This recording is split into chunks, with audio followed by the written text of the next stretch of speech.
Hi everybody, today I'm going to show you how to make a bar chart and a histogram in Minitab.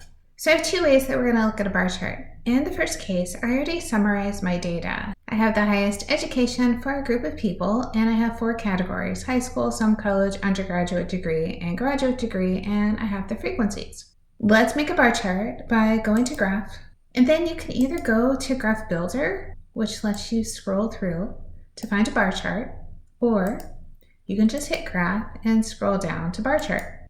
And notice in this case, I'm going to pick Summarize Data and Table. I'm just going to pick a simple 1 column of values. It's going to ask for my Y variable and the category for the variables. So I put the categories in C1. Notice it says C1T. That just says that it's text in C1 and it's not numeric values. So I'm going to go ahead and put the C1 as my categories. Then the Y variable is the frequency, so we'll double click there. I'm going to select OK, which will bring our bar chart into the top. If I scroll down, I can see the chart, but the chart doesn't look great right now because it doesn't have a good title, and I also don't have a label on the frequencies. So on the right, I can hit the drop down and hit Graph Options. I can change the title, and then we could have a subtitle that says exactly who we surveyed or when we surveyed the people if you have that information. The x-axis label is already identified, but I changed it to highest education instead of just saying C1 to give it more value. On the y-axis, you can see it also says C2. We can just change that to say frequency. Going further down, if you would like to add labels, you could click on Y data labels, which would give you exact counts instead of making the reader try to guess the count by looking at the values on the y-axis. Once you have all the options you want, you can just click the X and you have your nice table. So the second way I can do a bar chart is to have it do some summary for me. So notice if I scroll down, I have 100 data entries. All of the entries are from 0 all the way up to 4, so I don't have a lot of different numbers in this particular data set. I also didn't label it. We'll take care of that in a minute. But I'm going to go back to Graph. Let's go back to bar chart. And this time, let's look at counts of unique values. Let's say we have one variable and it just wants to know the categories, so I double click C1. Now I'm going to click OK. What happened is it collected the data for us. So now I can see how many values were a 0, a 1, a 2, a 3, and a 4. Think of it as kind of making a graphical frequency distribution. Like we did last time, I can click the drop down arrow, go to Graph Options.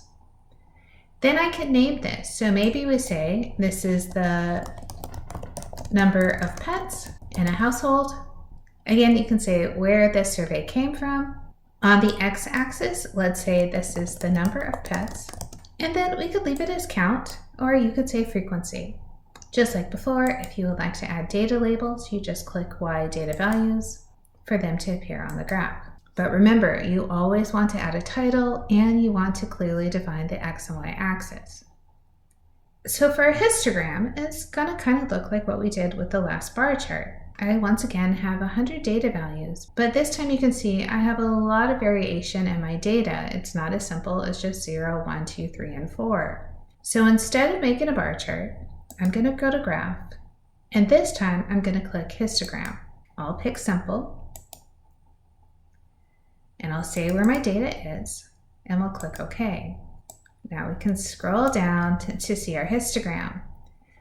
So like it did with the 0, 1, 2, 3, 4, where it summarized it, my histogram has also been summarized.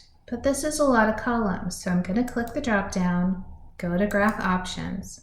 So this time, let's say this is the selling price of a single family home.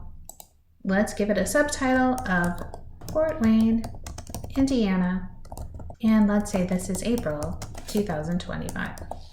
A footnote could be where the data came from, so that you're identifying any sources. So on the x-axis, we can say selling price of home, and then the y-axis says frequency, and that works just fine. Now let's look at scales. Scales tell us if you want to use a midpoint or a cut point when you're putting the histogram together. Right now the interval definition was automatic, but let's change it to a number of intervals. 18 is a lot, so maybe we move that down to 9. If you wanted to, you could customize the midpoint or the cutoff point. In this case, I'm going to leave it how it is. You could also add labels if you wanted to see the labels at the top of each of the columns. Notice in histogram, the bars touch each other. Bar charts usually have spaces, histograms always touch. Once you've changed the items that you want to on the graph, remember, you can hit the drop down again, copy the graph, and then put it into a Word document or another document so that you can share it.